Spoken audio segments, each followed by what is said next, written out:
മൂവാറ്റുപുഴ നിർമ്മല കോളേജിൽ സ്ത്രീകൾക്ക് നിസ്കരിക്കാൻ നിസ്കാരമുറി വേണമെന്നാവശ്യപ്പെട്ട് MSFും SFIയും നടത്തിവരുന്ന സമരം വിദ്യാഭ്യാസ മേഖലയിലെ മതസൗഹാർദ്ദം തകർക്കുന്നതാണ്. കോളേജിന്റെ തൊട്ടടുത്ത മോസ്കിൽ പെൺകുട്ടികൾക്ക് വേണമെങ്കിൽ നിസ്കരിക്കാമെന്നിരിക്കെ അതിന് വിപരീതമായി കോളേജിൽ സൗകര്യമുണ്ടാക്കി തരണമെന്ന് ക്രിസ്ത്യൻ മാനേജ്മെന്റിനോട് ആവശ്യപ്പെടുന്നതും അതിന് സമരം ചെയ്യുന്നതും പ്രിൻസിപ്പലിനെ തടഞ്ഞുവെക്കുന്നതും ജനാധിപത്യ വിരുദ്ധവും ഏകപക്ഷീയവുമാണ് എന്ന് SFIക്ക് ഇനിയും മനസ്സിലായിട്ടില്ല. സൂചി കുത്താൻ ഇടം കൊടുത്താൽ തൂമ്പ കയറ്റുമെന്ന് ക്രിസ്ത്യൻ കമ്മ്യൂണിറ്റി കാസയും മുസ്ലിം മാനേജ്മെന്റ് കോളേജിൽ മറ്റു വിദ്യാർത്ഥികളുടെ മതപരമായ ആവശ്യങ്ങൾക്ക് ഇടത് വിദ്യാർത്ഥി സംഘടന സമരം ചെയ്യുമോ എന്ന് കത്തോലിക്ക കോൺഗ്രസും ചോദിക്കുന്നത് ന്യായമാണ്. മതേതരത്വം വാക്കിൽ മാത്രം പോരാ, പ്രവൃത്തിയിലാണ് ഉണ്ടാവേണ്ടത്. ഇതൊരു ഗുരുതര പ്രശ്നമാണ്.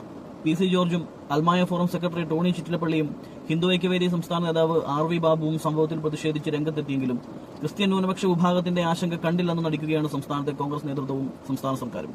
സമരം ചെയ്യാം, പക്ഷേ അതിൽ ന്യായമുണ്ടാവണം. വോട്ട് ബാങ്ക് രാഷ്ട്രീയം മുന്നിൽ വെച്ച് മതസൗഹാർദ്ദം തകർക്കാൻ നേതാക്കളുടെ ചട്ടുകമായ വിദ്യാർത്ഥി സംഘടനകൾ പ്രവർത്തിക്കരുത് എന്ന് മാത്രമാണ് പറയാനുള്ളത്.